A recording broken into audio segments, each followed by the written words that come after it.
Check, check, check. Shalom. Yahweh by Shem Yahweh Shabrakatah, my brothers. Yahweh Shamar, Allah by Shem Yahweh Shout all my sisters. I'm priest and officer, Bon Kayal, coming out of Fayetteville, North Carolina. And this is, we are the Israelite School of Universal Practical Knowledge, started out of 1 West, 125th Street, Harlem, New York, under commanding General YAHANNA. Okay, and tonight is our Monday night history class. And we're going to be with you in just a few moments. I'm going to play a brief video detailing the history of New Year's, a vague, brief history of New Year's. We'll do a brief recap of this video for the sake of time, allowing everyone to get into the stream. If you're online, put a 144 in the chat.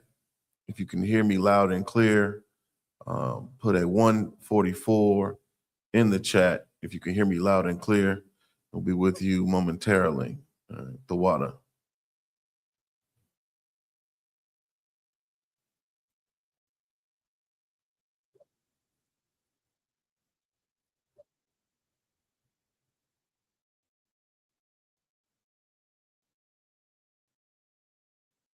Fair use. Fair use for YouTube. This is for educational purposes only. Educational purposes only. Fair use.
Fair use.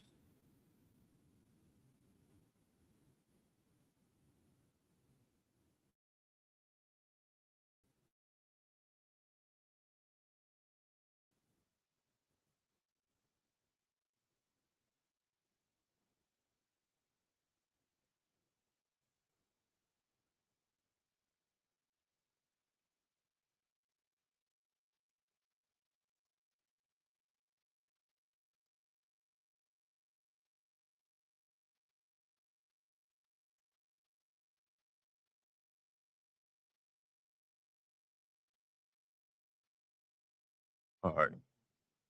Check, check, check. Those of you that are still in the class, Baba Kushah put a 144 in the chat. If you can hear me online. As I said before, we are the Israelite School of Universal Practical Knowledge. Started out of 1 West, 125th Street, Harlem, New York, under commanding General YAHANNA. And let me check the sound on this stream online. Most High in Christ, Most High in Christ. All right, so tonight, let's get this out of the way. Let's see. Tonight, we're going to talk about a few different things. Obviously, everyone knows you're in a spiritual lull right now because of the oppressors' holidays. Everybody outside of the I.S.U.P.K has been celebrating, Christmas. They've been in the Christmas spirit. Christmas has passed. Some people still are celebrating Christmas through the new year. You ain't took down that tree just yet. You should have never put up a tree, but we're not going to hearken upon that. Brothers here in the UPK have been beating that down consistently. You know what I'm saying? But anyhow, tonight, what's up, man? You doing good? Yeah, tonight we're going to talk about the title of the class is Ancient Idolatry or New Year's Customs, Ancient Idolatry, Modern Oppression. All right. And there are things that we have to understand as being God's chosen people. There's a certain way that we must operate, certain ways that we must live, all right, on planet Earth. And it hasn't been what your grandmama handed down to you, all right? If you truly want to break the generational curses of that post-traumatic slave syndrome, all the trauma, that's embedded within our DNA, the only way that you're going to do that is by doing something new. All right. Coming into the I.S.U.P.K, learning about your identity, learning about who the God of the Bible actually is, learning who his son is, who our king is, Yahweh Shamashiach, and what his expectation is for us. How do we get the kingdom of heaven? We have to understand what is going to get us over the threshold, because for far too long, we've been on the bottom. For far too long, we have been in captivity underneath our enemies because of our gross transgressions and disobedience against our power. All right. Christianity is the reason why we are on the bottom. We're not in rulership. We do not have authority over the earth. Us subscribing to Islam, us subscribing to Buddhism, you going to a yoga class thinking that you're just stretching when you are literally invoking Hindu deities. We get destroyed because we have no knowledge, man. We have no knowledge about simple things. We have to become childlike with regard to our understanding, because the things that we think we understand, we lack wisdom. We lack true understanding about simple things that we do, simple things that we keep, the traditions and the customs that we hold so near and dear to our hearts are the things that destroy us, man. When you get the opportunity, Officer Darash, give me Ecclesiastes 1 and 9. We're going to start there. This is our Monday night biblical history class, all right? And as I stated before, I am priest and officer of 1000 Bon Cayal, coming out of Fayetteville, North Carolina, under Commanding General YAHANNA, under Captain I.S.U.P.K, under Officer of 5000 Zion Ya'Allah, all right? Shalom Israel, nosotros somos la I.S.U.P.K desde la calle 1 Oeste 125, Harlem, Nueva York, bajo el mando del General YAHANNA. Si tú eres Latino, Negro, o Indio Nativo, tú eres Israel, okay?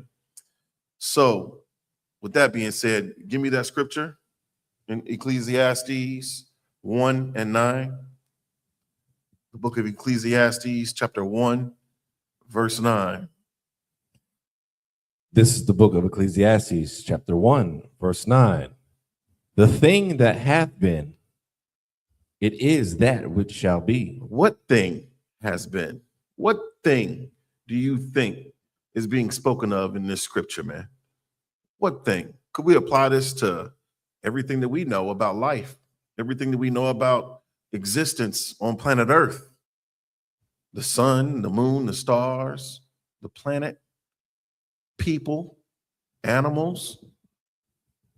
You think about the elements. Read that again. The thing that hath been, it is that which shall be. God don't change, man. The Most High Power, whose name is Yahweh, he don't change. He's the same God he was before he created time, up until this very point, man. The people that he chose, we the same people, man. The thing that hath been, it is that which shall be. If you so-called Black, Hispanic, or Native Indian, you need to disregard whatever you identify as. Well, what they say we were, Darash? Yeah, give me the evolution of, the title of the Negro. Where do we start? Where do we start at? Colored people. No. before color. Before that, Yeah, give me before that. Just get biblical on them. Moors. Just, yeah, Before you that. watching 13. Matt, before No, that? okay, that's good. That is really, really good. I can tell this brother here, he like history. He talking about some Moors. What is that? Say that again. Oh, Niger, Comic-Con. Yeah, Niger, right? Which is biblical, right? Give me the loose mistranslation of Niger. It's very loose. Yeah. Oh yeah. Nigger. This is for educational purposes only. We are in class. We didn't come up with this term. Right. You know what I'm saying? We didn't come up with that racial epithet to describe who God's chosen people are. That's what our oppressor. That's how he describes who we are. You know? So you said you identified us as being Niger, which devolved to nigger, which devolved to you said, well, more, and you said colored. To what? Go ahead. Is your yeah, Most High in Christ. If I may, so when I asked AI about the changes of the title of the Negro in America, outside of the Ross just mentioned in the Bible, it says the titles for Black Americans evolved from colored to Negro, then to Black, and finally to African American, reflecting shifts in self-identity, pride, and political movements. Negro, dominant past, dominant post, Du Bois was reclaimed as Black during the 1960s Black Power movement, symbolizing self-determination before African American gained prominence in the late 1980s as a cultural heritage link, with Black remaining a strong, proud identifier, and federal forms now largely phasing out Negro. Damn right. Give AI a hand. Also, I thought over here researching. Yeah. So with all that being said, the crux of it all is that we are none of any of that. All right. They just basically described us off of what our phenotypical, characteristics, colorism, all skin folk ain't kinfolk. Just because you have black, brown, dark skin, melanated skin does not make you Black. Because you got people that are in East India, you have the Aborigines down there in Australia, and you got the Polynesians. None of them identify as being Black or so-called Negro, right? The fact of the matter is, you would be deemed an Israelite according to what God says. All right.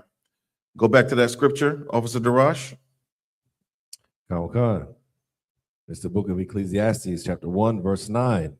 The thing that hath been, it is that which shall be. So us being called all these different things, all these variation, that's a part of the curses. For us to be an astonishment, or to, I'm paraphrasing, what is this, a byword and a proverb? That's always been the case when it comes down to us in the sight of the other nations. But I tell you what hadn't changed with respect to how God views you, Black man, Hispanic man, Native Indian man. He deemed that you are his chosen. He deemed that you are the nation that represents him on planet Earth. Ye are the light of the world, all right? We are the salt of the earth. It's about time for us to truly step into our purpose.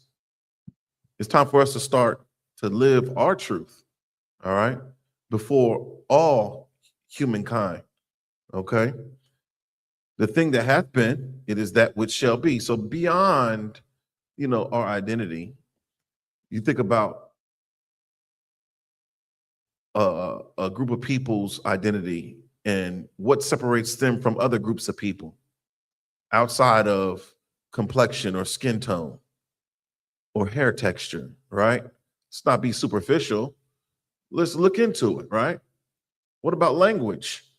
Languages identify what particular nation or family that you come from, right?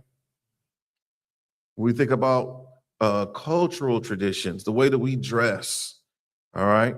The fact that some people bathe, some people don't bathe, the way that we bathe. We use washcloths, other people don't use washcloths. Some people just, put on perfume and cologne to cover up or try to mask their odor,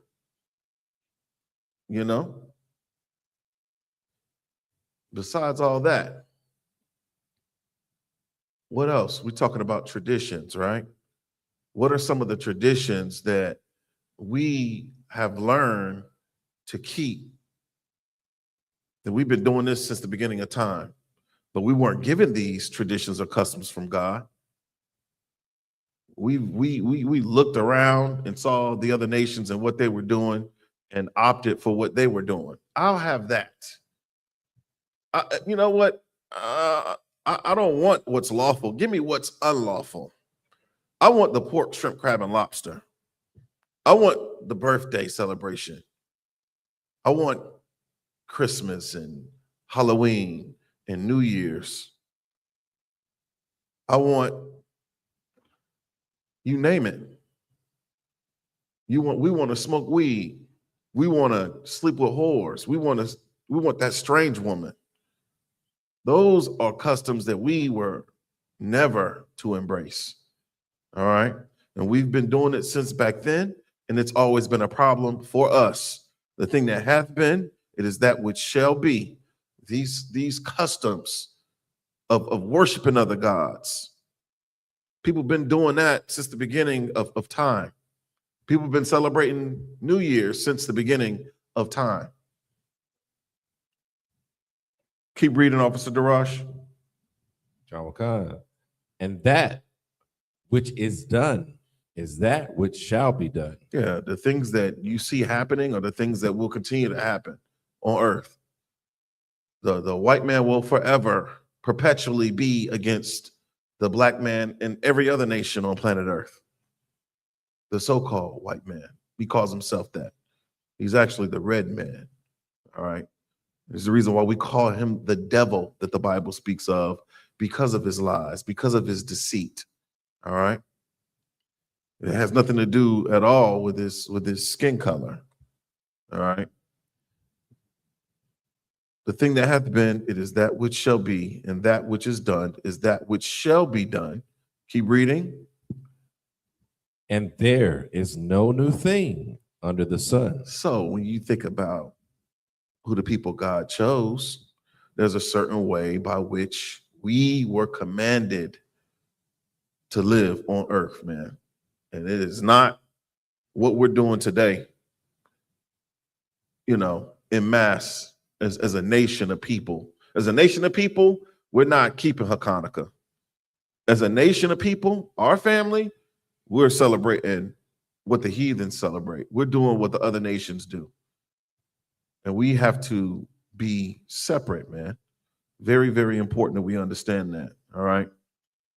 Let's see where we at with it. Officer Darash, read that one more time. This is the book of Ecclesiastes, chapter 1, verse 9. The thing that hath been, it is that which shall be. And that which is done is that which shall be done. That's right. And there is no new thing under the sun. No new thing under the sun, man. It's idol worship. We went into Jeremiah and talked about the Christmas tree and showed you from a biblical perspective that it was against the God of the Bible. It was against the custom of Abraham, Isaac, and Jacob. That wasn't our tradition. That wasn't something that our ancestors handed down to us. That's something that we took on from heathens. Us, reading our horoscopes and, identifying with the zodiac, these astrological signs. That stuff creates division and separation in our nation, in our family. Let the other nations do those things. We shouldn't even be interested by it. We shouldn't be intrigued by wanting to learn about those things. Because what has that done for your life? What has, acknowledging your zodiac and reading your horoscope, what has that done for you, black man, Hispanic man, Native Indian man, woman, and child? Has that gotten us out of the damn projects, to the ghetto, or out of the barrio? Has that gotten us out of the favelas or off the reservation? Has that gotten us off of drugs? Has it? Has that helped us to better control our passions and to not be so carnal and to not sleep with whores and not be whoremongers? Has that helped at all? Or has that actually debased us even more? That's actually, when we talk about adding sin to sin, that's going down a rabbit hole, literally. And it's not beneficial to us. None of those things help us. None of those things bring us closer together as a nation of people, nor bring us closer to God. All right. Give me the book of 1 Peter chapter 2, verse 9. The book of 1 Peter chapter 2, verse 9. And tonight we're going to get into it, man. We're going to talk about, this ancient idolatry. We don't even realize that we are worshiping Satan by doing the things that we see everybody else do. We don't even acknowledge that. You think Satan worship is you going to, to what like into the woods, into some grove, you don't even realize that some of the things that we do in practice, pretty much all the things that we do, even going into a church, literally is the worship of Satan. We go into these churches and we see the crucifixes, the gods of wood, the gods of stone. We see all these, the iconoclastism, all the whitewashing of the patriarchs and the prophets, of the Messiah, of the Most High Power, of even the angels. You think about those things, man. All the things that we've learned in this place have been against us, have been against our culture, have been against our identity. All right. This is the purpose of the I.S.U.P.K. We teach daily life living skills according to the Bible. We teach you everything you need to know about living on planet Earth so that you can be redeemed, so that you can gain salvation from the hand of God, man. All right. Tell them where you are, brother. This is the book of 1 Peter, chapter 2, verse 9. But ye are a chosen generation. Who is the ye? Who is the ye that's being spoken of right here, Officer Darash? Blacks, Hispanics, and Native Indians. Okay. You got to understand one thing about the Bible. All right. There's always one river, one flow. It's always about the Israelites. Period. This is the nation that the Most High Power chose. When I say nation, nation just means what? Family. One family. You're the nation of China is talking about Chinese people. You wouldn't throw Japanese people into the nation of China or the nation of you name it, the European nations.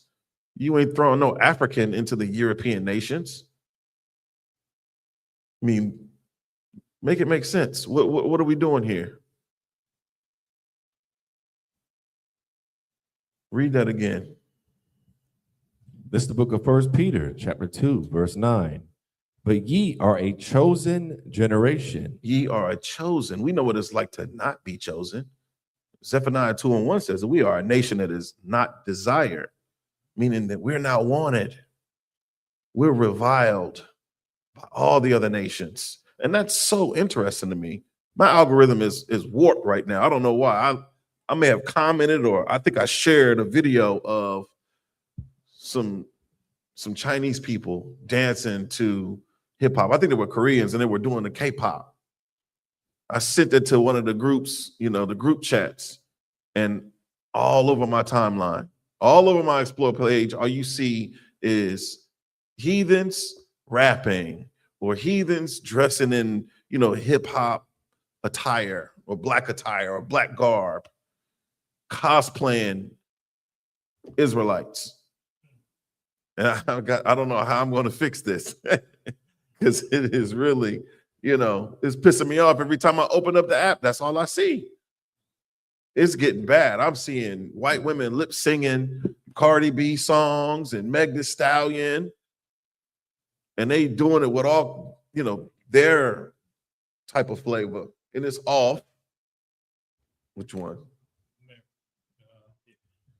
Yeah, my fault. Yeah, no sweat. Yeah, ye are a chosen generation. Look at that word, generation. Yeah. What is it? The prefix, the generation is what? Gene, right? So now this is talking about a bloodline. Where do you find your genes? Where are your genes? It's inside your DNA, man. Right? That's what a generation is. It's talking about a particular bloodline. All right. So-called Blacks, Hispanics, and Native Indians. This is talking about you. You are the nation or the family or the bloodline that God chose. Most High in Christ. What's going on, sir? And you went to class? Most High in Christ. Keep reading, Officer Darash. But ye are a chosen generation, a royal priesthood. A royal what? A royal priesthood. So not only does the Bible say that we're royalty, it says that we're a priesthood. Give me the definition of a priesthood. What is a priest? What is a priest? Because everybody want to speak for God except for the people of God. They look at us and they're like, you could be anything but a child of God in the sight of the other nations. Make that make sense. The definition of a priest. What is a priest? We know everything else. What's up, sir? How you doing? Yeah. Who got it? Yeah, let's get to it. This is the Merriam-Webster's definition of priest. Someone who is authorized to perform the sacred rites of a religion, especially as a mediatory agent between humans and God. Someone that is what? Who is authorized. That's authorized. See, this is the thing. You might hear these precepts and you hear the history, these breakdowns, and you go out in the street, you want to tell your family about them, and you're going to get cut. You're going to get cut to shreds. How do I know? Because I did it before I came into the I.S.U.P.K, before I sat at the feet of authorized men to learn about the Bible, to learn the truth about the Bible. You have to get authorized to teach the Bible. Every person that you see, from Creflo Dollar to who's it? Daddy, I Saw the Wood, T.D. Jakes and Shirley Caesar, and that's the only way I know. Oh man, all of them, man. Come on, man. They went to seminary schools, they went to theology schools, and they learned about the Bible from white men. In fact, the denominations that they subscribed to were all started by the so-called white man. This whole idea of Christianity, it began from them. This is a made-up philosophy. This is a false ideology. This thing of Christianity as it's taught.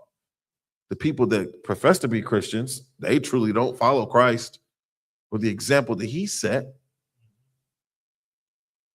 Christ taught men to keep the laws of the Most High Power. Christ would have taught against celebrating New Year's. Show me where he celebrated New Year's as we celebrate it today. Christ would have recognized the New Year celebration as we know it as idolatry. All right. Go ahead, brother. So the book definition of generation, I cross-referenced that I cross-referenced with Merriam-Webster and the Zondervan's, Right. and the Zondervan definition is way better, you know what I'm saying, than Merriam-Webster, because in the Zondervan's Bible dictionary, you know what I'm saying, it got the scripture beside the word, and it got the breakdown. So for 1 Peter 2:9, the word generation means genes, clan, race, kind, and nation. You know what I'm saying? It literally broke it down to a race, kind, nation, or a clan of people. Good night. So it ain't talking, you know what I'm saying? It takes away the whole, it can be about everybody thing. Right. Because it literally told you it's about a clan, a race, a nation, or a kind of people. And where'd you get this out of? The Zondervan's Bible Dictionary. If you come to these classes, man, you know you need certain tools whenever you go to any school. You need to have something to write with, something to write on. You're going to get a syllabus, and it's going to have the literature that you need. All right. In order for you to attend these classes, for you to be able to follow along, you need to get you a King James version of the Bible, preferably a 1611, which includes the Apocrypha, right? Then you get a Zondervan pictorial Bible dictionary. All right.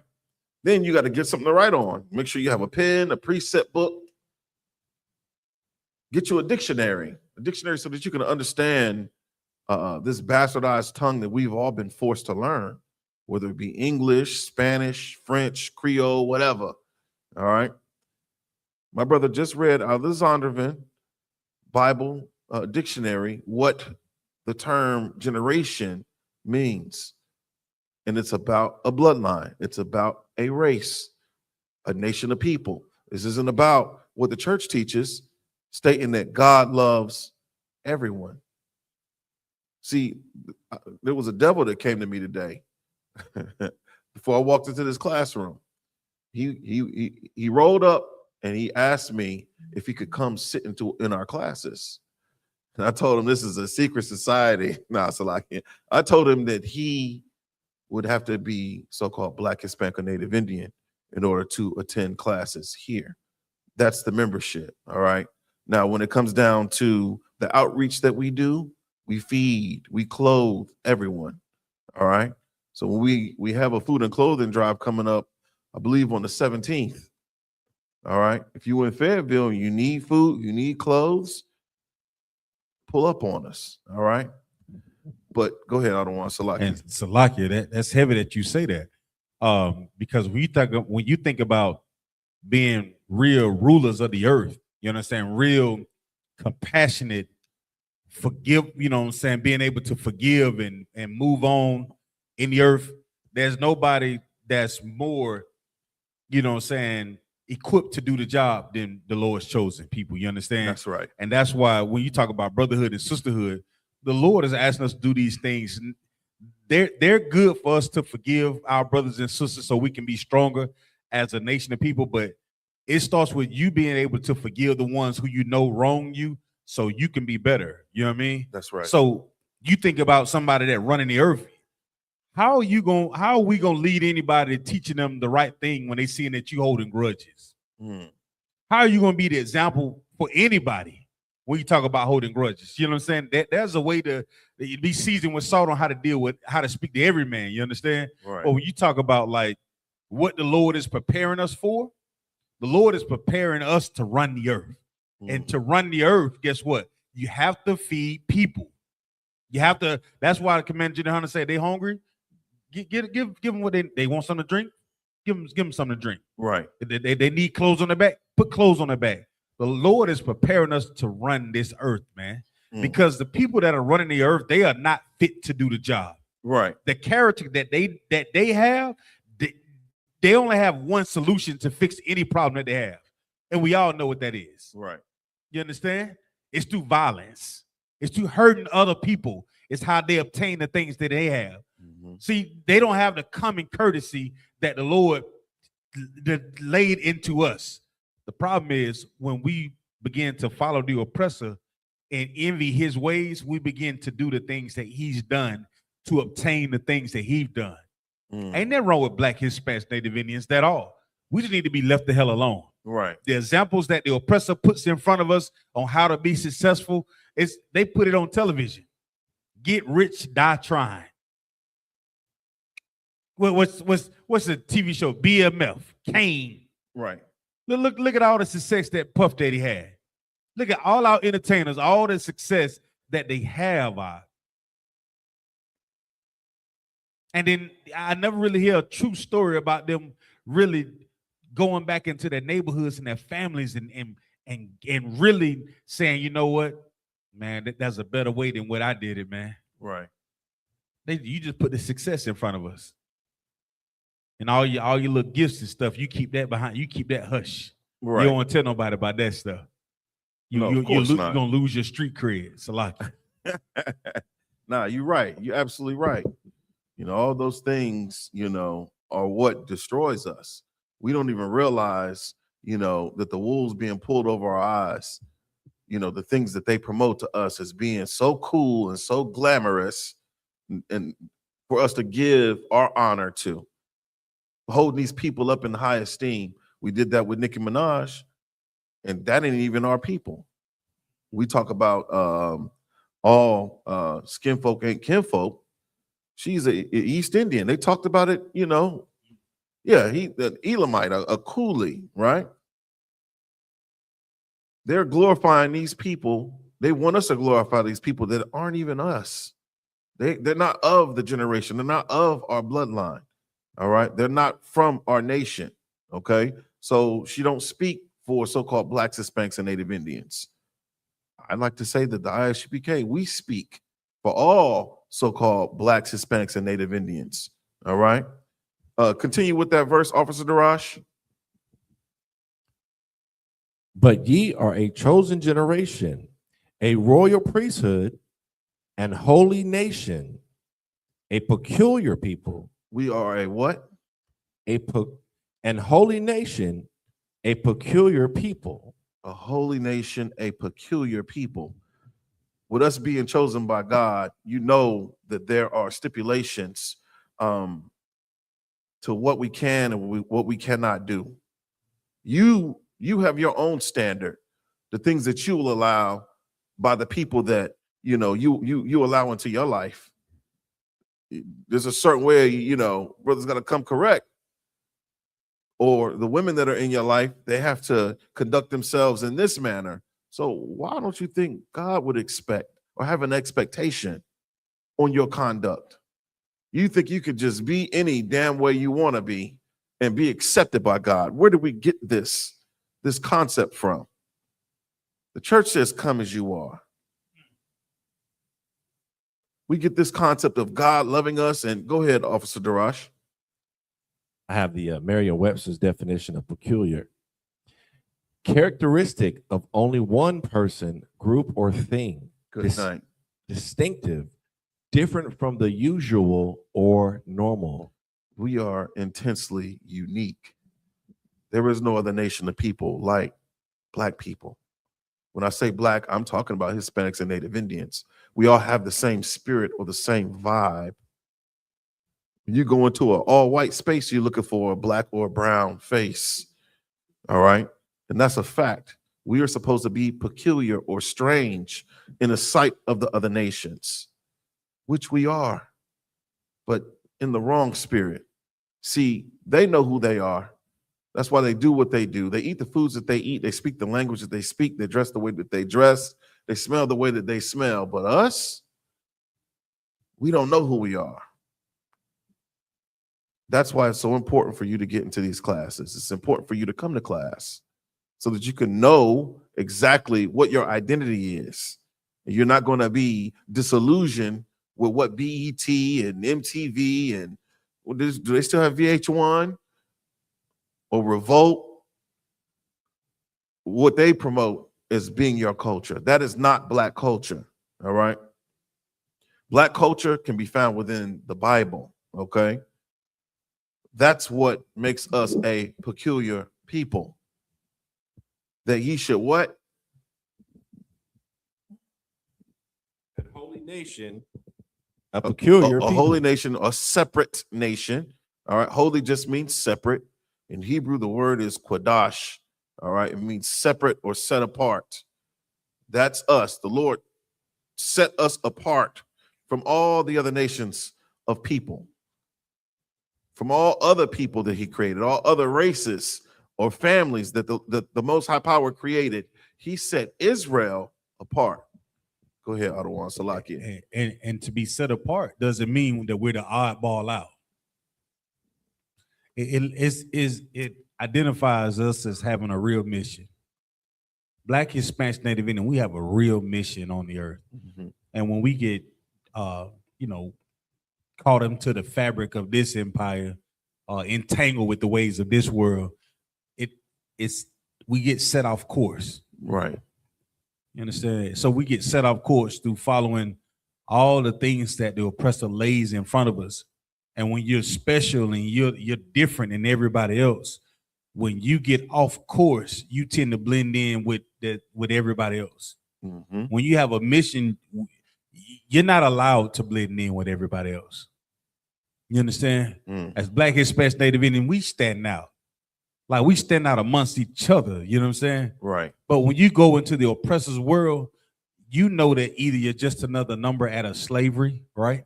Mm-hmm. You know you're just another person on a slave doing a job for the oppressor.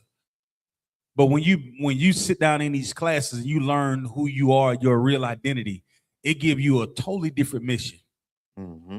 You have a mission of making sure that your family stays together. We have the mission of making sure that husbands stay with your wives, wives stay with your husband. You have boy,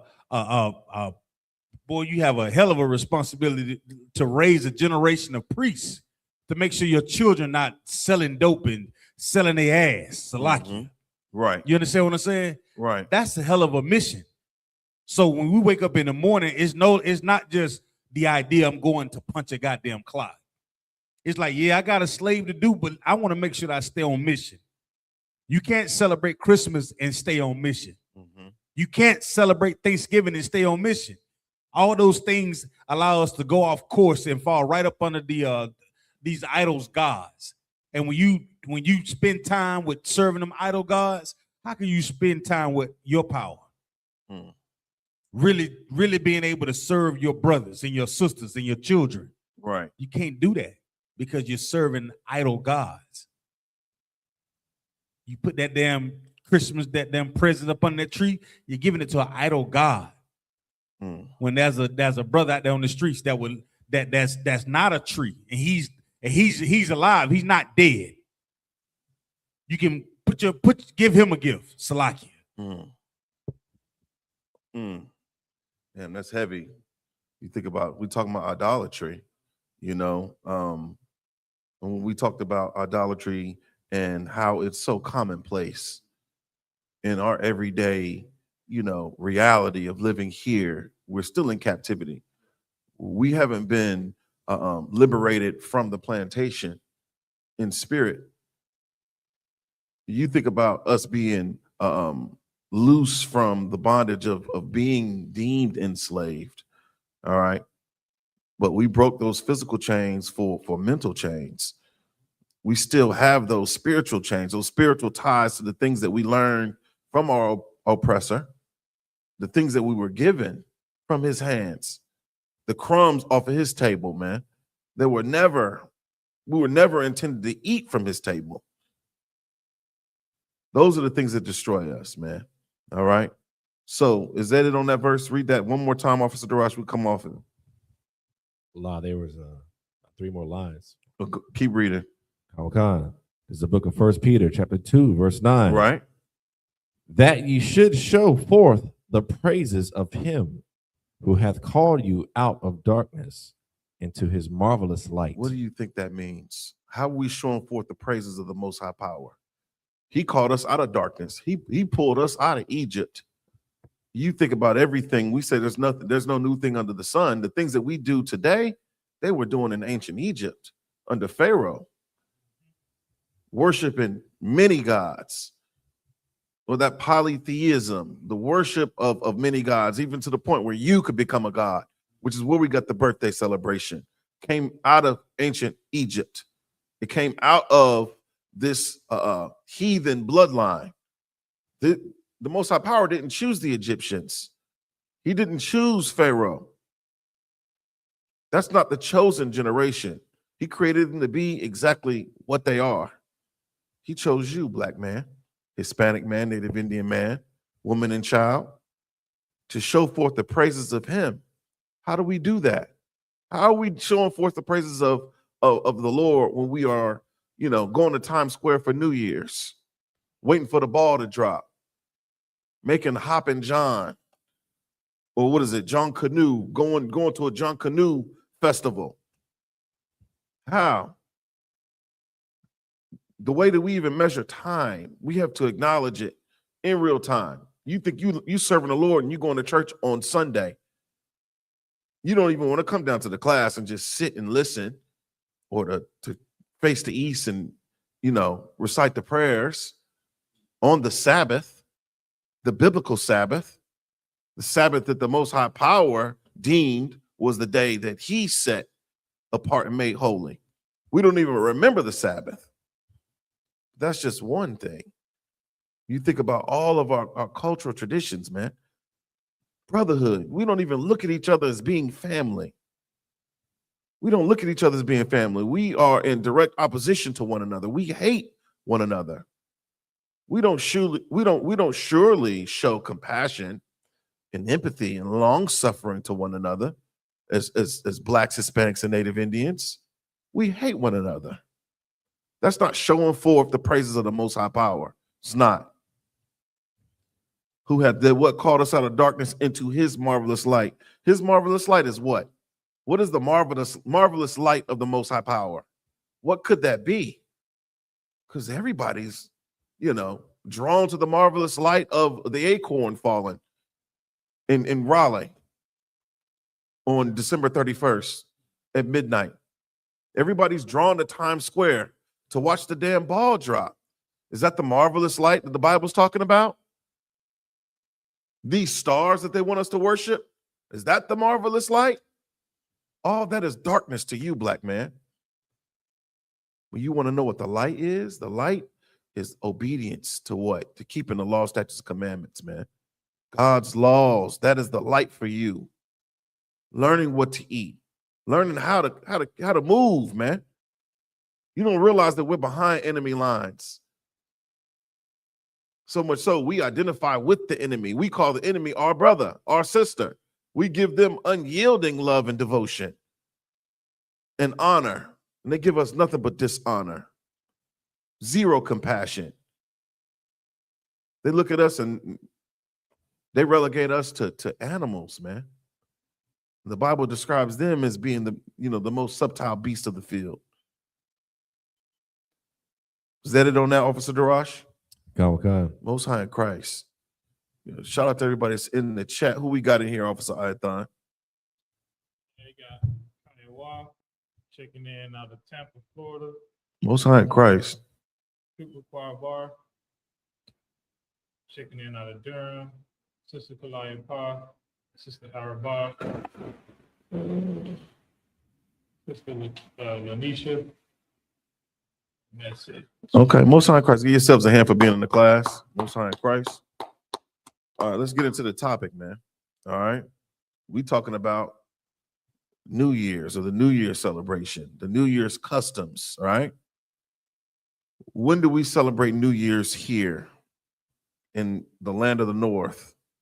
When is New Year's celebrated? Who knows?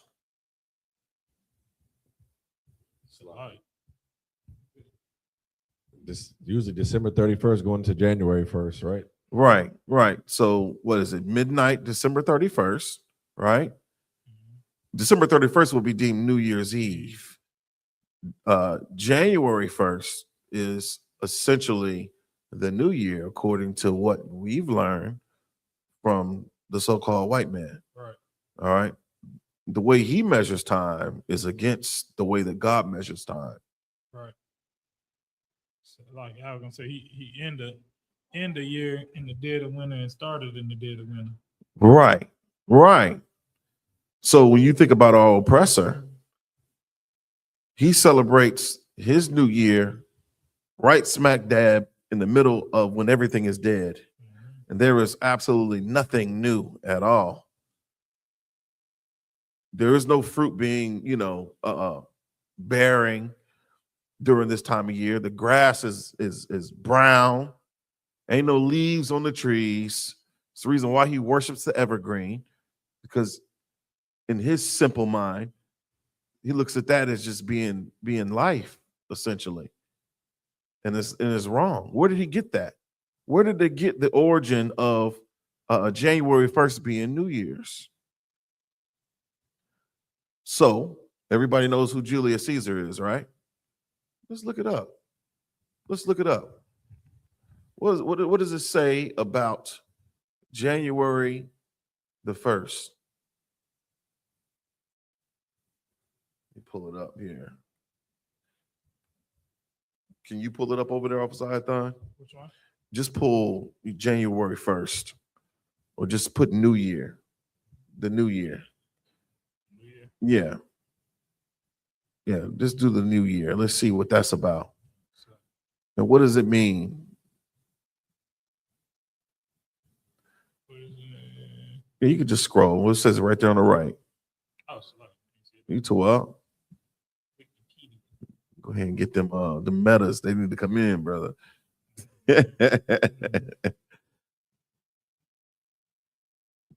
Word. You got it? The New Year is a time or day in which a new calendar year begins, and the calendar year count increments by one. Many cultures celebrate the event in some manner. In the Gregorian calendar, The Gregorian calendar. So that is the calendar that was it Pope Gregory instituted. All right. This is the calendar. This is the way he wants to measure time. Way back when, I think it was 1582, right? Keep reading. the most widely used calendar system today, New Year's occurs on January 1st, New Year's Day, preceded by New Year's Eve. This was also the first day of the year in the original Julian calendar. The who? The original Julian calendar. So when you think of Julian calendar, is named after Julius Caesar, right? Who was an oppressor. And he thought to change times and days. He wanted to change the way that time was recorded in conjunction with what? With his God. Right. That's why he comes up with this system of measurement for time and of time. And it makes no sense. It makes absolutely no sense. When we look at the way we measure time as Israelites, just like the rest of the world, he named his months, his days after his gods, which are devoid of life. These are things that he made up, figments of his imagination. None of this came from the Most High Power. None of this came from Yahweh. Christ didn't acknowledge any of those things beyond what, living within the system of being in captivity. Keep reading. This was also the first day of the new year in the original Julian calendar and the Roman calendar at the 153 BC. Right. So the first one we have is the Julian calendar, right? And that was instituted around 46 BC. Okay. And now we acknowledge the Gregorian calendar was named after some pope, right? We know that that is literally the seat of Satan through the Roman Catholic Church. You think about all the wicked and evil that they do on planet Earth, that they've been doing. Why we got that image of a white Christ is through Caesar Borgia, second son of Pope Alexander VI of Rome. Everything that we've been given by these people has been wicked and evil, and it's been false. There's no truth in any of these things. Let's keep reading. Let me see where we at. Let's go here. Yeah, I had one over here that I was already looking at. Yeah, let's go ahead. Let's read that. So over here, AI had gave a quick summary of it. I asked her, why is New Year's celebrated in the dead of winter? And she said New Year's is celebrated in the winter because ancient cultures, especially Romans, linked it to winter solstice, the shortest day, as a time of hope when day starts getting longer again, symbolizing the rebirth, while the Gregorian calendar's January 1st start was cemented by Roman god Janus and solidified by political and religious history. Oh man, you said a lot. You said a whole hell of a lot in there, Officer Ayathon. You mentioned this deity. You said a Roman god Janus, right? That's right. Let me pull up the images of this bastard so you all at home can see him. It says, while the Gregorian calendar's January 1st start was cemented by Roman god Janus and so it was cemented by Roman god Janus and solidified by political and religious history. Despite spring being more natural for renewal, it was a logical point to mark new beginnings after the darkest days, providing optimism for surviving winter and anticipating spring, even if farming communities had little to do then. Okay, so you said the month of January is named after.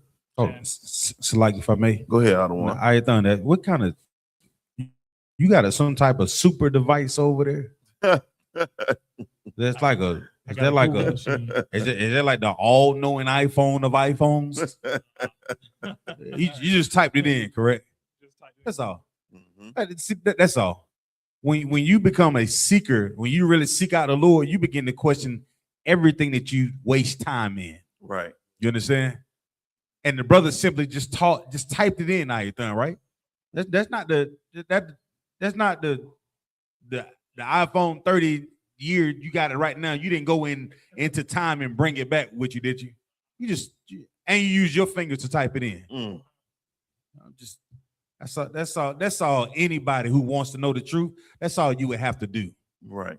That's all. You just have to care enough to use your goddamn phone to look at something other than Cornhub or XXX Hub, huh? Or OnlyBans. Use your phone for more than just that. That's all. Salaki. No, damn right. Give him a hand. You right about that. So continue reading about Janus. Let me pull it back up. Let me see where we at right here. So you mentioned something about this deity named Janus, right? This would be another god. And the Bible, or the God of Abraham, Isaac, and Jacob, expressed through his command that we shall have no other gods before him. That's a part of our law, our cultural tradition. You don't have a choice when it comes down to, being obedient to what God says. This is our way of life. All the other nations, they subscribe to their gods.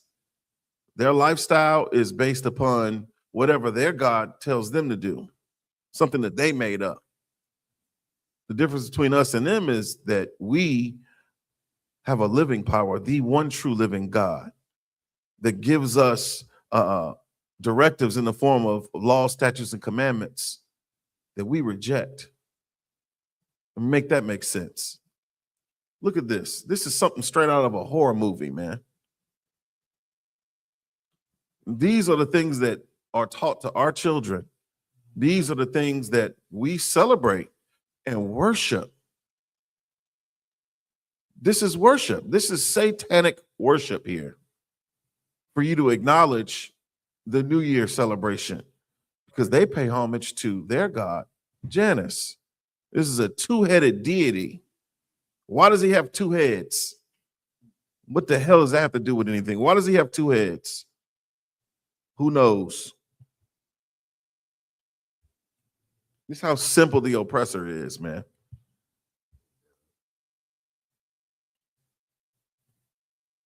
So they say that Janus is the Roman god of gates, doors, beginnings, and endings. Go ahead, Officer Quadon.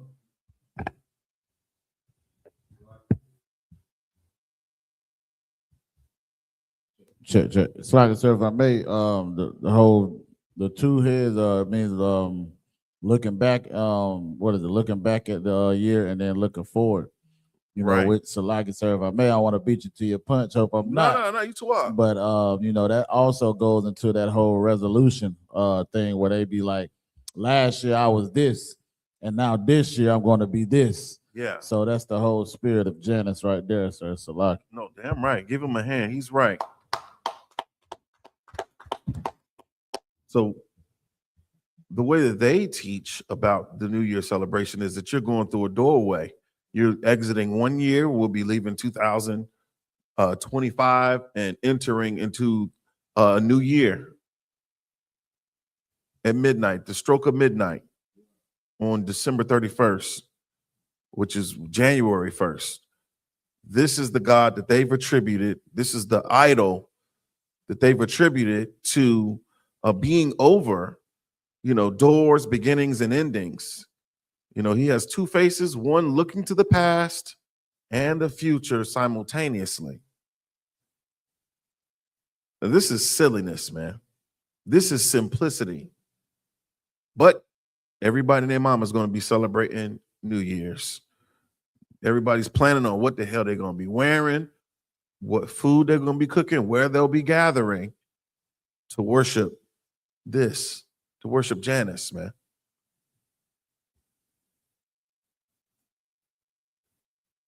Let's talk about the Christian observances to the New Year celebration, all right? But before we do that, let's talk about what would be considered the New Year for the Black man, for the Hispanic man, for the Native American. So, like, if I may Go ahead. real quick for you, stay with yourself. Like I was looking at this thing about Janice having the two faces, man, and like something that it said stood out, and like our oppressor don't even have this thing. Like, you know what I'm saying? To say that one of the symbols for Janice having two faces, you know, is the transition, or to represent the transition from a time of war to a time of peace. Our oppressor don't know peace at all. He don't know peace at all. I just think that's funny because like it's a Roman god, like Right. and they still celebrate it to this day. And we know the history of our oppressors, like, so they not seeing no peace, like they not looking forward to peace at all. Like, right. They only looking to war. Man, the Bible says war is in his heart. That's right. It's continual, you know, it's a perpetual thing, his hatred of us. You know, when you think about the Roman Empire, they said the Holy Roman Empire. And it's an empire that was marked by just bloodshed, man. Even within its own makeup. What happened to Caesar? You read about Nero. You read about, you know, these heads of state, man. Read about the Borgias and how wicked, vile, and disgusting and evil these people were. Yeah, they're not a people of peace. They're not a peaceful people. That's nowhere within their genetic makeup to be peaceful or to strive to make peace with all the other nations. They want conquest. They want rulership. They are the original white supremacists, man. That's what they focus on, ruling over you, the people that God chose. Anyhow, give me the book of Exodus. Let's go to Exodus 12:2. The book of Exodus, chapter 12. The book of Exodus, chapter 12, and verse 2. Well, let me see. What about Exodus 12? And let me get there. Salakia. Let's go to 12 and 1. Go to 12 and 1. Book of Exodus, chapter 12, and verse 1. And the Lord spake unto Moses and Aaron in the land of Egypt. Where? In the land of Egypt. The Most High Power was speaking to Moses and Aaron in the land of Egypt. Saying, verse 2, this month shall be unto you the beginning of Salaki, months. I'm sorry, Go. I got it, brother. Oh, Most High in Christ. Verse 2, this month shall be unto you the beginning of months. So the Most High Power was speaking to who? Moses and Aaron, where? In Egypt. And he said, what? This month shall be unto you the beginning of months. This month shall be unto you the beginning of months. Keep reading. It shall be the first month of the year to you. It should be the first month of the year to you. So we're taught that January is the first month of the year. How many, according to the Julian calendar, how many months are in the year? Because I know the Gregorian calendar has 12 months. And you look at the name of the month, it's off. December, they have it as the 12th month. But when you look at the name December, it starts with Deci, which means what? 10. So technically it's the 10th month. And what about the month before December? November. What's the prefix for November is what? Nova, meaning what? 9. Before that, you have what? October. You ever heard of an octopus? Has 8 arms or 8 legs, right? So it just means 8, octo, right? And before that, you have what? September, meaning what? 7. So how? Doesn't make any sense, man. They added 2 more months. Under the Julian calendar, that would have been the entire year. The Pope added 2 more months. Yeah. He added 2 more months to appease, his concept of time.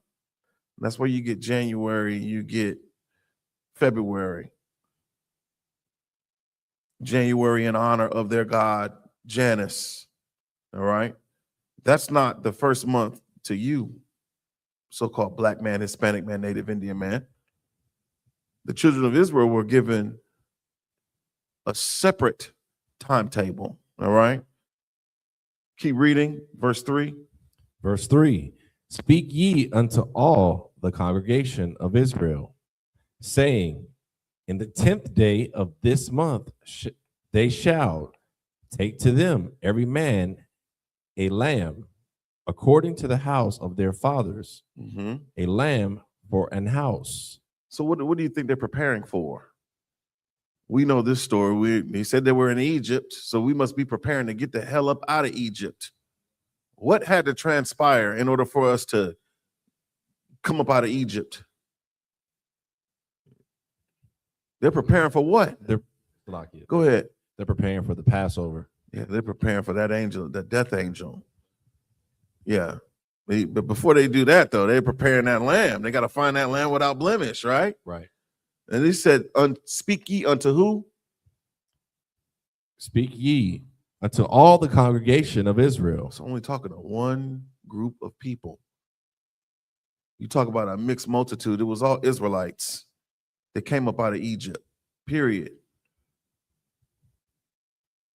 This is about you. This is about our bloodline. This is about our ethnic heritage to do this. Drop that. Give me Deuteronomy 16:1. This is about our customs, not keeping the new year of our oppressor, not keeping Pope Gregory or Julius Caesar's timeline. In the I.S.U.P.K, we keep a different timeline, and it's according to God. Go ahead, Adawan Salakia. So Salakia, if I may. I'm just called to remembrance, if I may, right? Being the fact that we all, if you grew up in a Christian church, Easter was a prevalent thing that was in the Christian church, right? Right. Wow. After all, we done looked at all the 10 Commandment movies 1,000 times, but we never focused on there was a commandment given to us during the Passover to have the lamb. So where the hell did we get the eggs from? It's all idolatry. So, but the Christian church read the Bible though. Right. I could have swore that they say that they read the Bible, Bunky, y'all. But I don't see bunny laying no goddamn eggs in here. I do see lamb. Right. And I was a fully grown adult male before I learned the truth, before I even tasted lamb at a Passover. Right. You understand what I'm saying? Right. Didn't even know the Lord had a requirement of how we should feast. Didn't learn that. Now we raising up generations that understand how to keep the Passover. That's right. That's the beautiful part about it. Right. So that also lets us know that the Christian church missed the mark. Grossly. They definitely give him a hand. He's right, man. The Christian church is not even on target, man, at all. Like, for us to even, you think about all of these holidays, they promote them. They encourage you to celebrate. They're joining you to the heathen, literally. They're joining you to these other gods. You better not, there's no way that you can tell me that Christians believe in a monotheistic, philosophy. They don't. They don't at all. They don't believe in one God. It's impossible for you to believe in one God when you celebrate many gods. You celebrate Janus. You celebrate, Nimrod. You celebrate Lupercilia. You celebrate Ishtar. You celebrate all these different idols. I like to think that the Christian church is the house of Satan. You want to learn how to worship Satan? Go to church on Sunday. Right. Go to any Christian church on Saturday or Sunday, and you're going to truly learn how to worship the devil. We all know who the devil is. He created his own religion where he is God. Painted himself as being the Messiah, being the savior of the nation of Israel. He paints himself as being an Israelite or an Israeli. And he's nothing. He's nothing at all. He's a heathen. He's not the people of the book. He's not the chosen generation. He's not the royal priesthood. You get that? Give me Deuteronomy 16:1, man. This is we talking about the first month. There's the book of Deuteronomy, chapter 16, verse 1. Observe the month of Abib. The book of Deuteronomy, chapter 16 says what? 16 verse 1 says what? Observe the month of Abib. That's the first month for you, black man, Hispanic man, Native Indian man, woman, and child. It's not January 1st. That's not the first month to us. See, the things that we do has everything to do with our history, our cultural tradition that was given to us by the Most High, not by Pope Gregory, not by Julius Caesar, not by Donald Trump. We're talking about the Most High power. Observe. How do you observe anything? Watch, pay attention. Yeah, to watch, open up them eyes, pay attention, look for this month. You think about how we look with anticipation for Christmas. We look with anticipation to celebrate the new year. Ain't nobody looking to celebrate the Passover. Who's looking to do that outside of the I.S.U.P.K? Who? Observe the month of what? Observe the month of Abib and keep the Passover unto the Lord thy God. And keep the Passover unto the Lord thy power, our power, whose name is Yahweh. He commanded that death angel to unalive the firstborn of all of Egypt, man, all the Egyptians. If you weren't covered, if your door frame wasn't covered with the blood of the Lamb, you became worm food. That's what you became. You think about how the oppressor, all of his customs, he celebrates and he takes pride in glorying over conquering you. These are the work of his hands. That's why he has the 4th of July celebration. That's why he honors the veterans, the fallen soldiers on Memorial Day. He honors the current service members on Veterans Day. You think about all those things. You can't forget 9/11. What did he do after 9/11? He dropped bombs all over, bombed Afghanistan to piss. He takes pride in the destruction that he causes. When you're an Israelite and you know your identity, you know who the Most High Power is, he's telling you to observe the month of Abib and keep the Passover. That's what we give honor to, what the Lord has done for us. So, like, if I may, Go ahead, brother. the definition of a bead from the Zondervan's Bible Dictionary. Yes. Yes, you in class tonight. You in class with us tonight. Go ahead, brother. The pre-exilic name for the first month of the year. After the exile, the name was changed to Nisan. It fell about the time of ours, March and early April. So the new year begins when, Officer Ayathon? March and early April. March and early April. That's when the new year begins, man. Not in the dead of winter, not in January, not at the end of December. All right. During the month of Abib or Nisan, right? And keep the what? And keep the Passover unto the Lord thy God. For in the month of Abib, the Lord thy God brought thee forth out of Egypt by night. Night, man. We took flight at night under the cover of darkness. But the darkness was illuminated by what? What do we have? We had that pillar of fire, man. That's an otherworldly entity known as the Most High Power that delivered us from the hands of our enemies, man. That it would have never happened if we were not on one accord. It would have never happened if we were not obedient to do what he said to do. We'd still be stuck in the land of Goshen somewhere. Anyhow, is that it on that? Call God. Most High in Christ. Drop that. Let me share this article with you. I got a few different videos up here. So we recognize that keeping New Year's is not our custom, it's not our culture. We recognized where or identified who started this whole custom of the New Year's celebration. All right.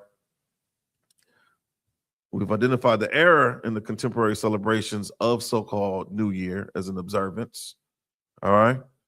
We're going to draw some correlations from the ancient rituals and worship to the modern time. But for so-called Blacks, Hispanics, I showed a video earlier that talked about the history of New Year's. And this is really, really interesting because some people still feel like we're in the Christmas season. Let me share this with you. That history was really, really interesting. We don't want that. The dark history of New Year's. Let me see if you see that at home. Most High in Christ. Can you see it, Officer Ithon or Officer Darash? It's probably Officer Ithon because he's on the screen. All right. You get it. Let's read this article. It's just a 5-minute quick read. The slaves dread New Year's Day, the worst, the grim history of January 1st. Yeah. So if you are the descendant of the enslaved here in America, and that's all so-called Blacks, Hispanics, and Native Indians, we all, took part in, being held captive at the hand of white society, being in bondage to him, living on plantations, or being forced on the reservations, off reservations, to serve, in the cotton fields, in the sugarcane fields, raising rice. We did hard bondage under the oppressor as the enslaved here in this place. All right. When we think about these holidays, think about your ancestors and how they celebrated them, because they didn't celebrate them the same way that we did, or did they? Go ahead, Officer Ayathon. Americans are likely to think of New Year's Eve and New Year's Day as a time to celebrate the fresh start that a new year represents. But there is also a troubling side to the holiday's history. In the years before the Civil War, the first day of the new year was often a heartbreaking one for enslaved people in the United States. So the years before the Civil War, we know when the Civil War transpired, it was about slavery. It was about the North, represented by the Union, fighting against the Southern states that seceded from the Union, the Confederacy. All right. So you had the Union Army versus the Confederate Army, right? Or the Confederacy. And they were fighting over the institution of slavery, fighting over the fact that the South was getting rich off of cotton. They were getting rich off of their plantations, off this free labor that they had. This is before the mechanization of agriculture. All right. Yeah, the North had industry. They had factories. They had warehouses. They had, the railroads and such. But the South was getting rich off the backs of so-called Blacks, Hispanics, and Native Indians. The oppressor still had his culture. And he forced us to do what? To partake in his celebrations. All right. Keep reading. In the African American community, New Year's Day was used to be widely known as Hiring Day. As what? Hiring Day. Right. Or Heartbreak Day. Hiring Day or Heartbreak Day. This is what New Year's was to you, Black man, Hispanic man, Native Indian man. Keep reading.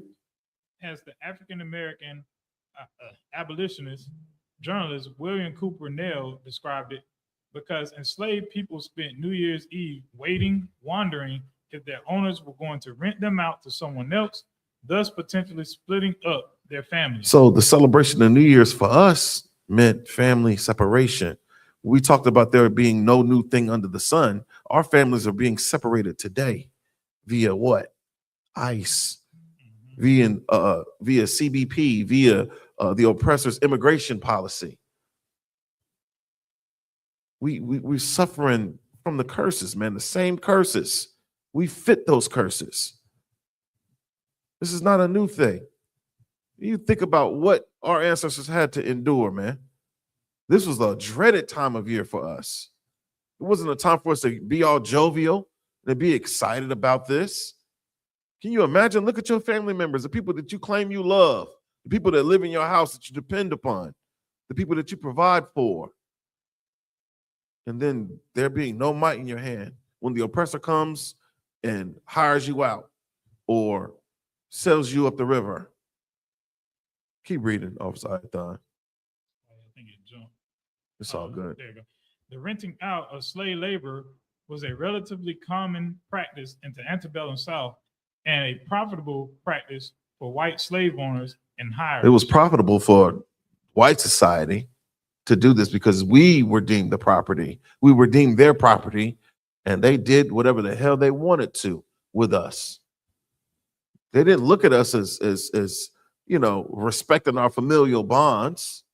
They separated mother from child, sister from brother, husband from wife, and had no regard for the old nor the young. They didn't give a damn, and they still don't to this day. What the hell does New Year's mean to me? Keep reading. Hiring Day was part of the larger economic cycle in which most debts were collected and settled on New Year's Day. It's always about money with this devil, man. Mm-hmm. This is the reason why he says, in God we trust on his currency. That's what they trust in. Their money. Right. And we know that that's wickedness, man. For the love of money is what? The root of all evil. The oppressor, man. This custom was always oppression to us. It's always been oppressive to us to even live in his system. Keep reading, Officer Ayathon, Salakia. Says Alex McCorson, an expert on the history of New Year's Eve and New Year's Day and a professor of history at Southern Methodist University. who writes about hiring day in her forthcoming book, Times Touchstone, The New Year in American Life. Some enslaved people were put up for auction that day. They were put up where? For auction that day. Yeah, they were brought down to the market house. Mhm. They were taken to Hay Street and put up on an auction block next to livestock, next to chickens and goats and sheep and cows and horses. There was you, black man, Hispanic man, Native Indian man, woman, and child. Keep reading. Come on, or held under contracts that started in January. These transactions also took place all year long, and contracts could last for different amounts of time. These deals were conducted privately among families, friends, and business contracts, and slaves were handed over in town squares, on courthouse steps, and sometimes simply on the side of the road, according to Divided Mastery, Slave Hiring in the American South by John D. Martin. A place like Fayetteville, they have the market house as their emblem. It represents their city. This is an all-American city, right, Officer Ayathon? That's right. And their symbol or their logo is the market house. We call it the slave market house. Go ahead, Officer Zion. Salakia, sir. The water bunk, y'all. Did you say the families were separated? How you doing? The family was separated. Mm-hmm. Let that sizzle in your spirit the next time you want to have a disagreement within your household. Mm. The oppressor had no problem with separating us side. Right. You see what I'm saying? Mm-hmm. But look at the internet now. The internet come up with all type of new philosophies and all these sayings that everybody running and pop the balloon, and they come up with 1,000 ways to separate us as a family. You understand? Right. And now we willingly do it, bunk, y'all. We willingly do it. Mm. When our forefathers fought to not let the oppressor into their homes and not drag the men out by their damn arms and legs and the daughters out and put them on auction blocks. Mm. And now we willfully walk away from our families. Mm-hmm. It's like a badge of honor. I seen something the other day said we having a divorce party. Oh yeah, I seen that too. And the children gonna suffer because of the choice that we're making as a nation of people. But we've forgotten who the real enemy is. When there was no divorce party, Bunky, y'all, Mm-hmm. it was a rope. That's what did it. That's what separated our families. Mm-hmm. It was a rope, or maybe a shotgun, or maybe a burning cross in your goddamn front yard. Mm. Or maybe Christianity. That's what separated our families back then, Bunky, y'all. But now we willingly walk away from our families, and it saddens me because when I look at the families that we have in this school, we know what the fight is. Right. But when I look at my brothers and sisters that are outside this school, we don't know. And I pray while we're here to get this understanding about the history of it, like we value each other. We really have to start valuing each other, because if the oppressor walked in here right now with a rope and a shotgun, we all we got. Mm. The brothers and the sisters that are in this class right now, it's us. Mm-hmm. Come hell or high water, it's us. So we don't have. There should never be an occasion where we can't figure out what's our problem. There should never be an occasion why we can't figure it out. Because I guarantee if you seen them goddamn, you hear them horses with them damn, what you call them, with them thing they put on the bottom of the shoes, horseshoes. Right. And you see them white or pointy caps drive by with burning crosses on it, then you be like, hey, I ain't done. Hey, brother, what's the play? We're gonna huddle up. What's the play? See, it's all fun and games when we have a Walmart. Right. When you got cell phones, you know. Yeah, I got a job. I don't need to communicate with niggas, you know. Mm-hmm. But the oppressor, he was pulling us out of our house and homes And he wasn't concerned about what type of job we had, Bunk, y'all. Mm. He wasn't concerned about what type of cars we had. He didn't care about our financial status. In his mind, he just wanted what he wanted. It was his way of proving that he was better than us. Then what should be our way of proving that we're better than the oppressor? Mm. What better way to do it than to not be and do the things that he does? What better way to do it? Mm. What better way to prove to the oppressor that you're not like him than to not celebrate Christmas or New Year's? He break their damn heart. Man, how was your Christmas, man? I don't celebrate Christmas. Mhm. What's something wrong with Christmas? Yeah, man, just another day for me. Yeah. He's like, damn, you just took the air out the room, Bunk, y'all. Right. Mm-mm. Well, you scared to say good morning to a nigga. And, Right. Everything's all right. Yeah. Mm-mm. Couldn't be happier. Salaki. No, give him a hand. He right. Good night, man. That's a lot. It's a lot when you think about our families and our little children, man. I could not imagine. I would have been one of them slaves that died that day. It just is what it is. There's no way. My heart goes out to my Latino brothers and sisters, man, the Hispanics that are dealing with that. It takes an absolute monster to show zero compassion. Right. To remove or just to separate families the way that they're doing, man. They're not taking the family and just taking the whole family. They're separating individuals. The breadwinner from the family. We're talking about these are people that are paying taxes. Right. They're not. I ain't seen them bust up no cartel yet. I ain't seen that happen. They're not targeting all MS-13 or gangs or whatever. They're going to construction sites. They're going to these restaurants that you love. You love Taco Tuesday. They need to be busting up some of these insurance companies, Bunk, yo. Cause Lord knows, boy, they getting over out here. You hear me? I hate to see it. Salakia. I hate to see it. They need to bust them DMV too. Cause I promise you the tax is going up. Salakia. They do. They certainly do.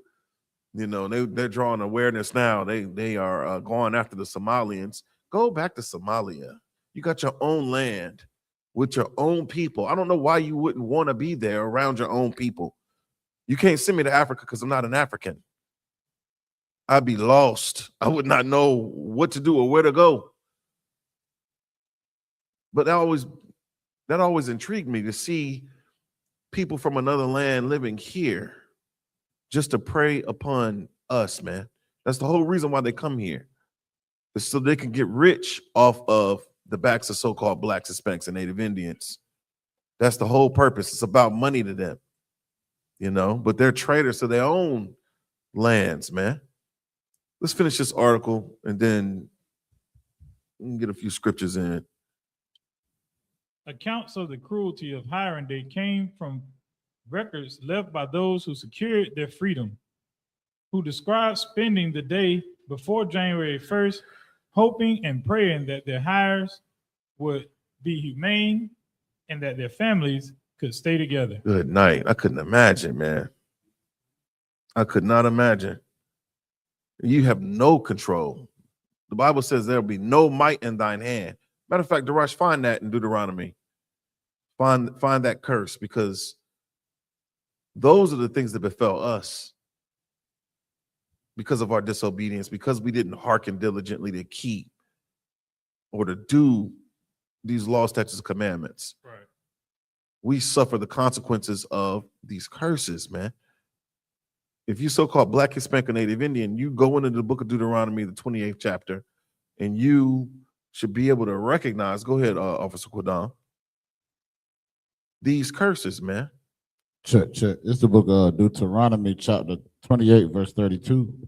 Thy sons and thy daughters shall be given into another people, and thine eyes shall look and fail with longing for them all the day long. Thine eyes shall do what? So like thine eyes shall look and fell with longing for them all the day long. Man, can you imagine that? Wherever they sit, your children, you're gonna always look in that direction. Say you had to go to town, right? You had to go down to the market house, and they sent them up what, Gillespie Street or what have you. Whenever you go to that market house, your eyes is gonna look in the direction that you last saw your baby girl get little in the distance on the horizon. Look what failing, is that what the Bible said? And fell with longing for them all the day long. We're gonna be longing, wondering what they doing, wondering if they, if they have clothing, if they have shoes, are they being treated with kindness? Are they being treated fairly? Are they even alive? That is hell on earth, man. Right. This is how I know that hell is a condition, that we've grown too acclimated, to it being our existence. And we shouldn't have to live like that. You could reverse a curse. We have to understand that, man. Salakia. Is that it on that, Officer Quadon? La, sir. It says, and there shall be no might in thy hand.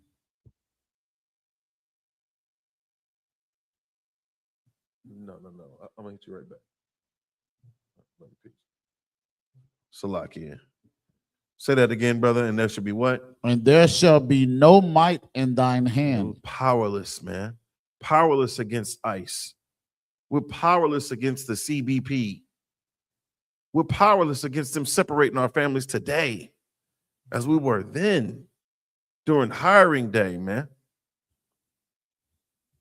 That right there is truly oppression in the modern sense of the word. That's oppression. Keep reading, Officer Ayathon. All of the days in the year, the slaves dread New Year's Day, the worst of any. A slave named Lewis Clark said in an 1842 account, on New Year's Day, we went to the auctioneer's block to be hired to the highest bidder for 1 year. Israel Campbell wrote in a memoir published in 1861 in Philadelphia, in which he describes being hired out 3 times. So you got hired out three separate times, 3 separate enslavers. You go into 3 separate plantations. Every boss is different. Every oppressor is different in their own evil, wicked way. We talking about levels to hell, man. That is a hopeless condition. All because we want to do what? Be disobedient. Right. That's how we fell into these curses, is by, striving after the other nations, to do what they do, to worship the gods that they worship, to celebrate the customs that they celebrate. Worshiping Janus. Keep reading. That's where the saying comes from, that what you do on New Year's Day, you'll be doing all the rest of the year. You talk about a New Year's resolution. This is debased by that experience of hiring day. What you do on New Year's Day, you'll be doing for the rest of the year. That came from out of slavery. Go ahead, Ottawa. And you know what's doubly wicked about that? Don't you know that you will have our people seeking out promiscuous activities with the idea that they can have that same experience throughout the year? Man. That's why it's so easy for you to get some sex on New Year's. That's why you go out. Yeah. Huh? That's a fact. All the revelry and wanton lasciviousness. Yes. That's why they go out, Bunker, y'all. That's why they get so pissy drunk. I don't know what I did. You know exactly what you did. You know. I know what you did last summer. Yeah. That's where all this come from, Bunk, y'all. Good night. That's all of it. It makes sense now. I can see why they got to get so drunk and the liquor stores are so full on New Year's Eve. Right. And It they is. think- It's a line. Yes. So instead of you thinking about all the pain and hurt that you've been dealing with from not changing your life, you think I'm just gonna drink this pain away and meet a new Jerome. And Jerome gonna fix my problems for the whole year.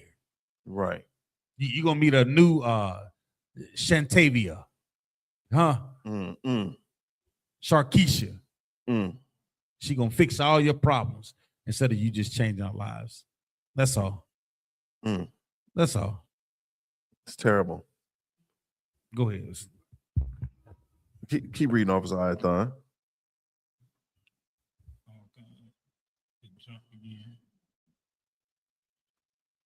Hold on. Let's go back up. Let me see. Keep throwing ads in the middle, so when the ad disappears, throw the article. Oh, there you go. A former slave. There, they jump again.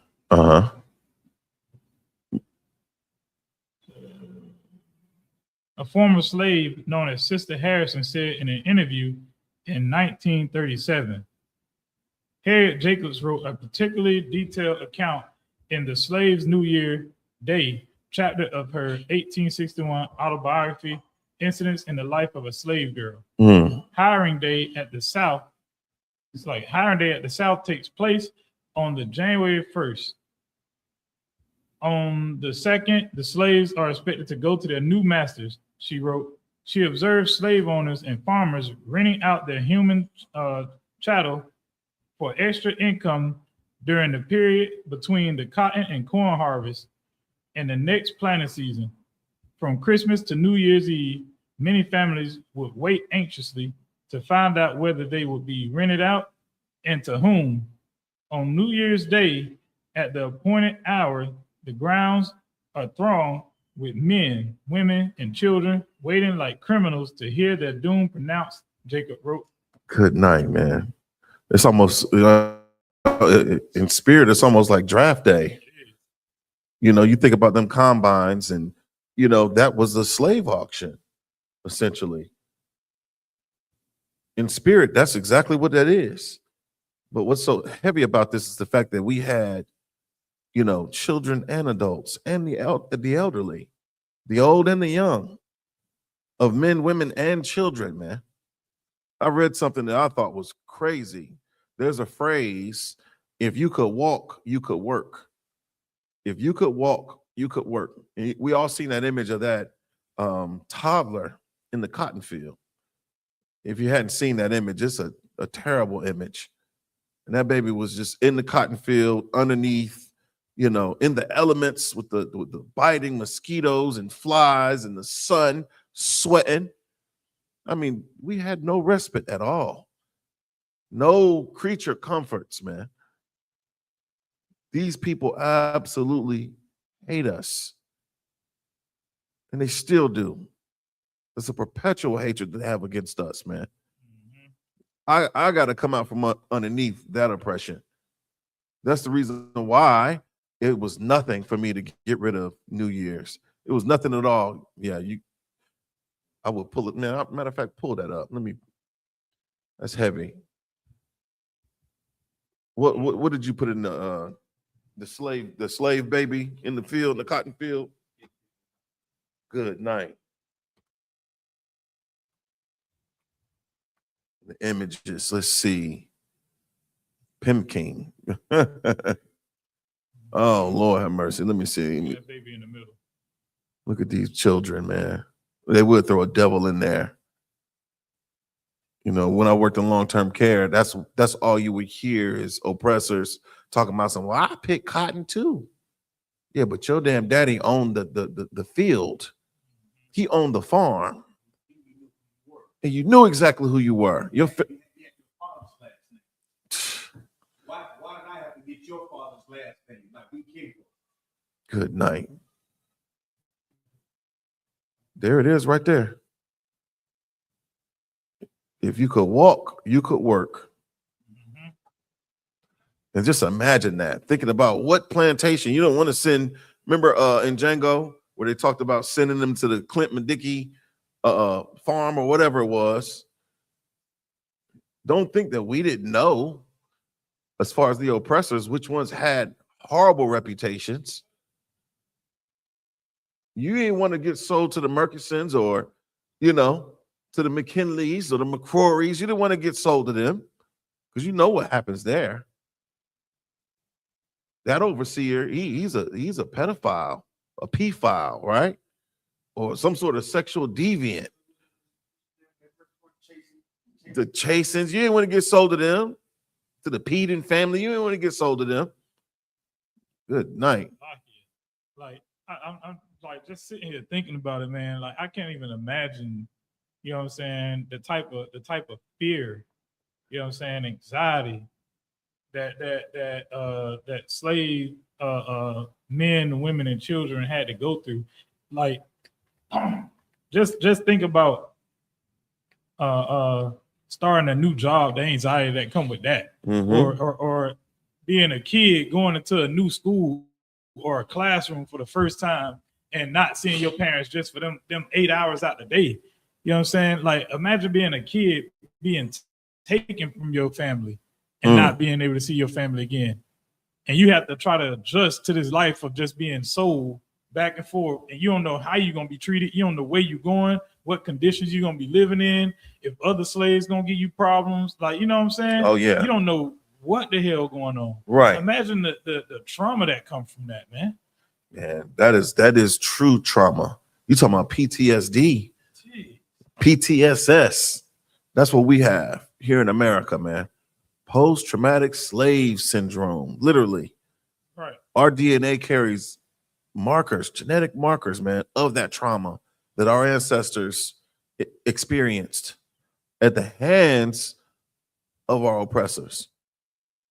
I mean, let that sizzle in your tank. Keep reading. Let's wrap this article up. Salakia. One of these fateful days, Jacob saw a mother lead 7 children to the auction block. Oh man. She knew that some of them would be taken from her, but they took all. That right there. You think about the mother and the 7 sons. Right. And watching them get unalived. Yeah. What's worse? What will be worse?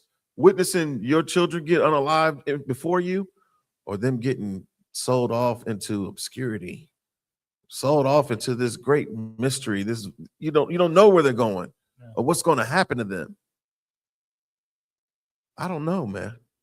I don't know if I'd much rather choose death than that to be my existence. That is hell. That's hellfire. Keep reading. It's like the slave trader who took the children wouldn't tell her where he was taking them because it depended on where he could get the highest price. It's always about money with them. We sold to the highest bidder, man. Where's the humanity in that? All she wanted to know was where the babies was going. Where are you sending my baby to? But that's all contingent to your bottom dollar. Keep reading. Jacob said she would never forget the mother crying out, "Gone, all gone. Why don't God kill me?" She preferred death. Yeah. Enslaved people who attempted to resist going to their new masters were whipped and thrown in jail until they relented and promised not to run away during the new arrangement. What is that, drapetomania? Is that condition that we were diagnosed with because we had an affinity to run away? Any human being that's put in those hellish conditions would do the same. Go ahead, brother. Salakian.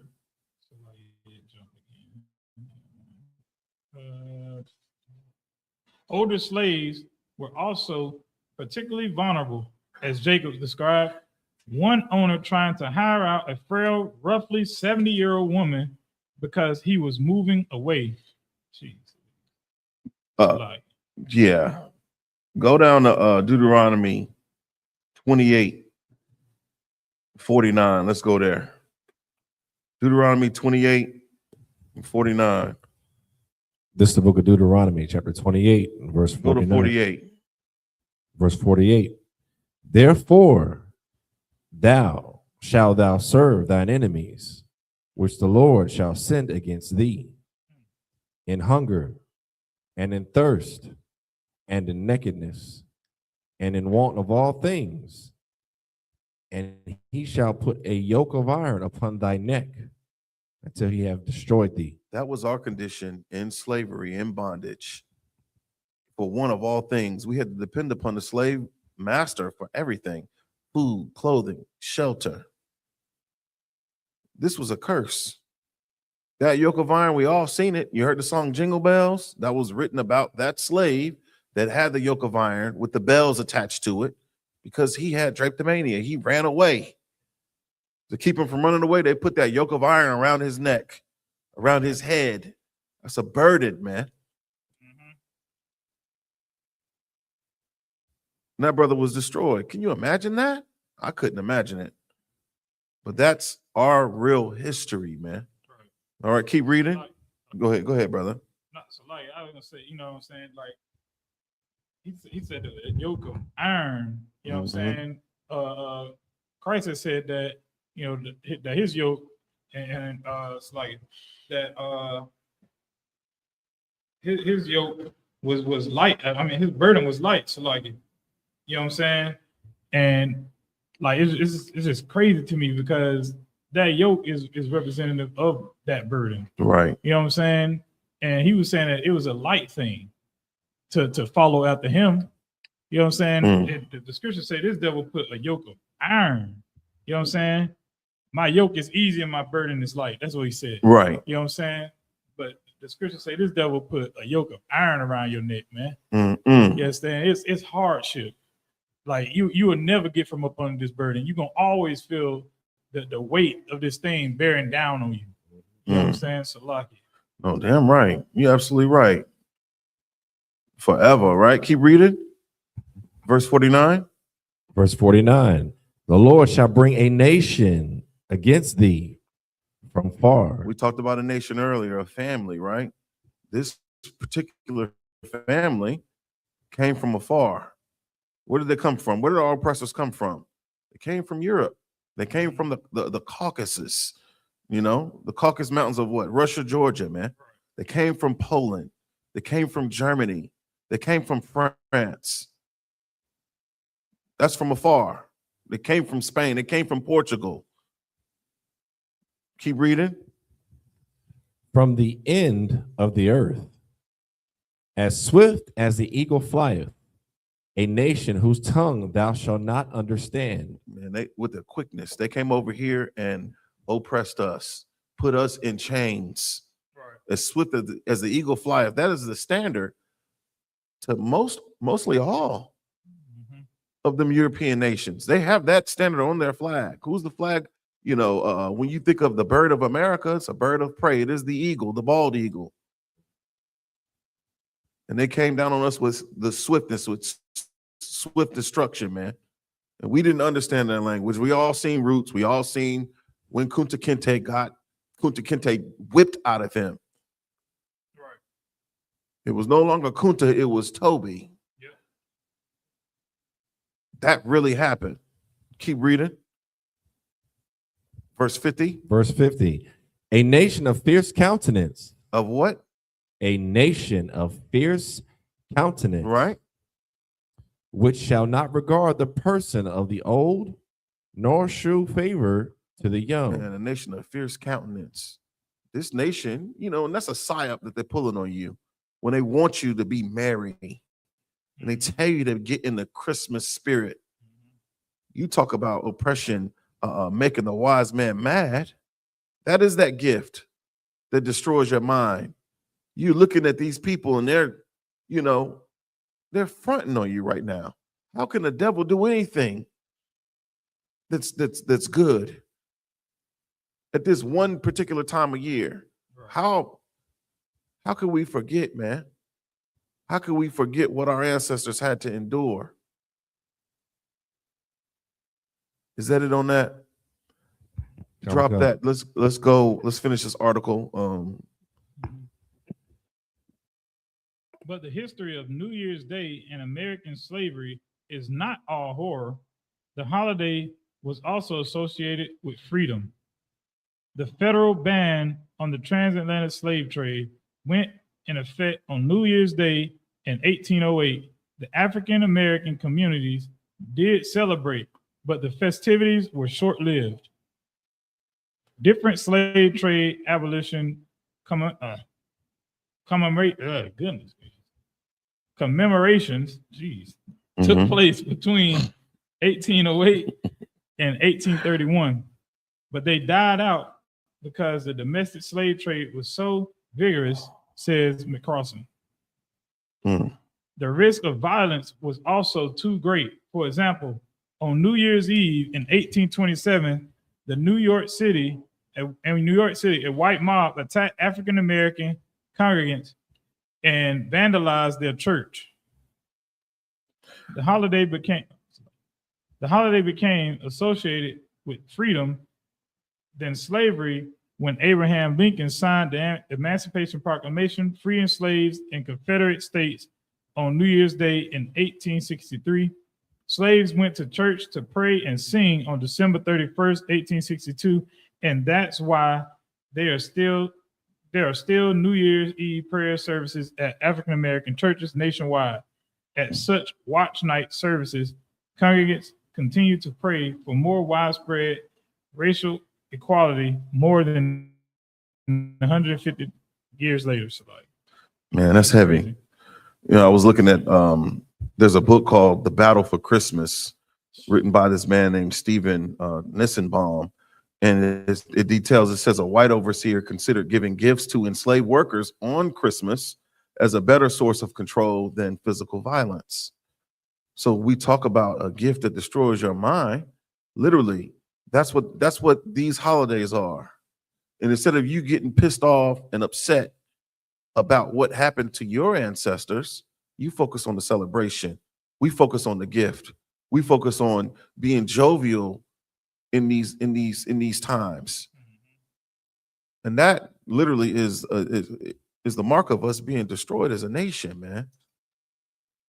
You couldn't put any other group of people through what we've been through and not expect for them to rage against the machine or to revolt. Anyhow, give me 2 Corinthians 6 and 17. 2 Corinthians 6 and 17. Let's wrap this up. This is the book of 2 Corinthians, chapter 6, and verse 17. Wherefore, come out from among them. Come out from among who? Who should we be coming out from among, man? The people that the Christian church is promoting as being our brothers and sisters. The people that the Lord said were our enemies, man. That nation of fierce countenance. The Bible says for us to come out from among them. Not go down to Times Square, not run down to Moore Square, or wherever wherever they're having these celebrations, these festivities, this worship of these other gods. Come out from among them. Black man, Hispanic man, Native Indian man. Keep reading. And be ye separate. And be ye what? And be ye separate. So you got to come out from among them and be ye separate. How do you separate from these people, man? It's talking about spiritually. This is a form of worship. You celebrating these holidays. Because all these holidays are attached to pagan gods, which were created to be worshiped. Don't be so simple, black man, Hispanic man, Native Indian man, woman, nor child. Don't give these things to your children. The Bible says to do what? Come out from among them and what? And be ye separate. And be ye separate. Remove your spirit from this place. Remove your spirit from wanting to celebrate these holidays. Don't go and make Hop and John. You shouldn't be no damn black eyed peas and collard greens. Don't go to no watch night service, man. Salakia, sir. Oh, Most High Christ. Go to 16, brother. Khan. It's the book of 2 Corinthians chapter 6, verse 16. And what agreement hath the temple of God with idols? For ye are the temple of the living God. Go to 14. Come on, We're verse gonna wrap 14. this up. Right. Be ye not unequally yoked together with unbelievers. Right. For what fellowship hath righteousness with It's unrighteousness? an unrighteous thing, man. That is not in accordance with our laws to worship or to follow after other gods. We're unequally yoked whenever we, join ourselves to these traditions, to these cultures. It don't got nothing to do with, a man and a woman not being on the same page. That's what the church wants you to believe. That's what these Christian pastors are promoting when it comes down to this verse. But this is talking about, your belief in the Most High, you being of that chosen generation. Keep reading. And what communion hath light with darkness? Yeah. You can't be righteous and celebrate Christmas or celebrate New Year's. There's no righteousness in practicing those things. That's literally the worship of Satan. You can't do both. You have to choose. You got to pick a side, man. Keep reading. Verse 15. And what concord hath Christ with Belial? Or what part hath he believeth with an infidel? Yeah, man. We being joined with these heathens because of Christian church. That's a psyop, man. Joining yourself to your enemies, joining yourself to the people that hate you, that have destroyed you and your people for years, for centuries. The so-called Jewish man, he can't get over his, 12-year Holocaust? And expects for us to forget about slavery, which happened for centuries. Keep reading. Verse 16. And what agreement hath the temple of God with idols? Yeah, man. What agreement? You can go to the church, they got Christmas trees and poinsettias and garland all over the damn church, man. And you expect me to believe that you speak for God, that you represent the God of Abraham, Isaac, and Jacob? Keep reading. And as God hath said, I will dwell in For ye are the temple of the living God. Ye are the temple of the living power, man. Not associated with Janus, which is something that's made up, a two-headed deity. And whatever the hell Pope Gregory or Julius Caesar, whatever they believe. You're the temple of who? For ye are the temple of the living God. As God hath said, I will dwell in them and walk in them, and I will be their God, and they shall be my people. Most High Power selected us, man. He chose us. There's no new thing. It's always been about Israel. That's you, so-called black man, Hispanic man, Native Indian man, woman, and child. We have to reject all of the customs, the culture, the traditions of our oppressor. Period. We got to get rid of it so that we can be accepted by the Most High Power. You're not walking with God going down to these churches, going to these watch night services. You're not walking with God at all. You are walking in the temple of idols, man. When I said that's witchcraft, that's satanic worship, that's exactly what it is. Keep reading. Verse 17. Wherefore, come out from among them. Come out from where? Among the other nations, right? Come out from wherever they're teaching that God loves everyone, that it's okay for you to celebrate, your birthday and Halloween and Thanksgiving and Christmas and New Year's and Valentine's Day and so on and so forth. Come out from among them. Keep reading. And be ye separate. And be ye separate. This is coming out of the Bible, man. This is in the New Testament. This is how you attain holiness. It's not by being like everyone else. There is no separation there. You have to be separate or set apart. That's how you're holy. Keep reading. Saith the Lord. This is what the Most High Power says. Keep reading. And touch not the unclean thing, and I will receive you. We mean touch not the unclean thing. These holidays are unclean. we should have no business at all touching these things, man, in spirit or in truth, man. This is how we're going to be received by the Most High Power. All right. That's my time. I'm Priest and Officer Bankayel, coming out of Fayetteville, North Carolina. It's the Israelite School, Universal Practical Knowledge, started out of 1 West, 125th Street, Harlem, New York, under Commanding General YAHANNA. The I.S.U.P.K, we're not affiliated with any Israelite group, man. No church, no nothing. We stand alone. If you're not in the I.S.U.P.K, under Commanding General YAHANNA, you're not in the truth. I'm going to pass the class off to Priest and Officer Quadam Ban Yahawada to read the security announcements, man. Clap it up. Security announcement. With the I.S.U.P.K, start out at 1 West 125th Street, Harlem, New York, operating under the leadership of Commander General YAHANNA. Right. Rule for new brother and sister. When a new brother and sister comes into the school, they are off limits for 6 months. They are to be saluted only. They are here to share themselves of the world. If they need transportation, the teacher will arrange it. After 6 months, if a brother or sister has an interest in a particular person, he or she must get permission from the head to speak to a brother or sister. There's another 6 months in which the brother and sister will court each other. After this 6 months period, the brother and sister will get permission from the head to marry. Tithes, which is a commandment. Numbers 18 and 21, Malachi 3, 8 through 10, means 10th in the Hebrew, ma'ashra. 10% of every penny of any increase the Most High gives you, give to the Treasury Department. Priest fund, free will offering for priests not mandatory. Whatsoever amount you would like. Upcoming holy convocation is the Feast of Purim, which is the 14th day and the 15th day of the 12th month, which is Monday, March the 2nd, and Tuesday, March the 3rd, 2026. You can find it in Esther, the 9th chapter, 20, verse 20 to 31. You understand? We got the Passover coming up, man. Get your fares in order, your $200. You understand where you're gonna be lodging at and your transportation. And if any man want to be a troop in the school, to start wearing all black boots, shirts, pants, headband, and scarf. And with that, I march them just the brothers.